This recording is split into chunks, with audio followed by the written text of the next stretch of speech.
Wisconsin troops serving in Iraq and Afghanistan are leaving war zones, coming home to family and friends and everyday life. Fox 6 is committed to helping them adjust to their return because this does matter. Tonight, we premiere a new segment called Heroes Come Home. We're going to show you some very happy reunions, and we're going to show you difficult challenges as these heroes transition to civilian life. Tonight, Chip Brewster brings you a story of people working with wounded veterans and their families to make the rehab process easier. 8,000 Iraq and Afghanistan veterans receive treatment here at this Milwaukee VA. The Milwaukee VA Spinal Cord Injury Center opened its doors in April, making it the newest and one of the most advanced in the country. It boasts an array of rehab technology, a live-in training apartment, and specialized sporting gear. Obviously, a lot of our guys can't use their legs, so they're all arm crank. Not to mention Dr. Kenneth Lee. We have leg bikes as well. Also known as Colonel Lee. Not only does he serve as the SCIC division manager, he's the state surgeon for the Wisconsin National Guard and a Purple Heart recipient. In November of 2003, Lee was called up to active duty and deployed to Iraq for a one-year tour.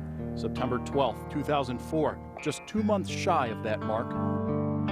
Our convoy got hit by a car bomber, which three out of the 9 of us were seriously injured and medevac to Germany. Shrapnel peppered Lee's body, his mind forever changed by a traumatic brain injury. Ended up back coming home in a stretcher, actually. That was the first time his family had seen him since the attack. They were shocked to see me in that state. He was by no means in the clear. I had multiple surgeries and about 3 months of rehab. Lee was treated at Walter Reed Army Medical Center in Washington, D.C., far from his home in southeastern Wisconsin. Last thing you want to worry about is there a place for my family to stay as I go through this rehab. What he needed was a place his family could stay long-term at little cost, be close to the hospital, and feel at home. Fortunately, they found all of that in a Fisher House. I had never heard of it. Even as a CO, I never knew this thing existed. Former Army Captain Dan Buttry was forced into medical retirement after 12 years of service, including a 2003 deployment to Iraq.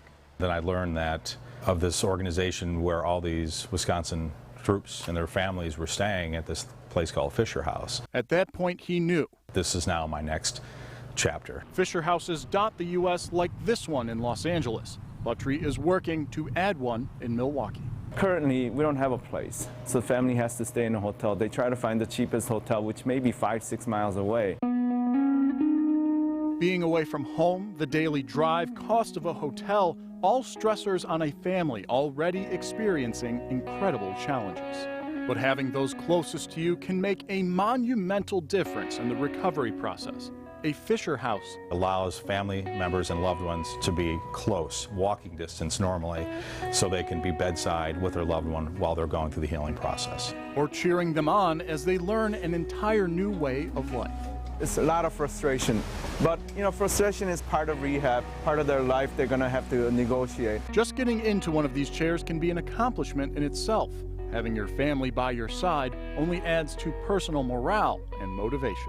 Imagine, having a Fisher House, a family right there, so they can actually see this thing rather than they heard about it because they weren't able to be here. Establishing a Fisher House doesn't happen overnight. The Milwaukee location has been in the works since 2006. Plus, its construction must be paid for through local foundation fundraising. We've gained a lot of ground on this mission, but we really need to just finally put it over the edge. Since its founding more than 2 decades ago, the Fisher House has saved families nearly $200 million by providing more than 4 million days of lodging. It's all with one purpose in mind. Our primary goal is to just give back to those families and those service members who've given so much. The first Fisher House was opened in 1990 by founder Zach Fisher and has since grown to 57 Fisher Houses across the U.S. and around the world. 28 more are in the works, including Milwaukee's. Though they're all supported by the national program, it's the local foundations which are responsible for each house. Construction is set to begin on Milwaukee's Fisher House in 2013. For Fox 6 News, I'm Chip Brewster. Chip, thank you. And more support in Milwaukee. Just this weekend, motorcyclists gathering Saturday for a ride to benefit the Fisher House. This was the third time the ride was held here in southeastern Wisconsin. For years, the NFL shied away from gambling, but now it is betting on a new venture. Why the Packers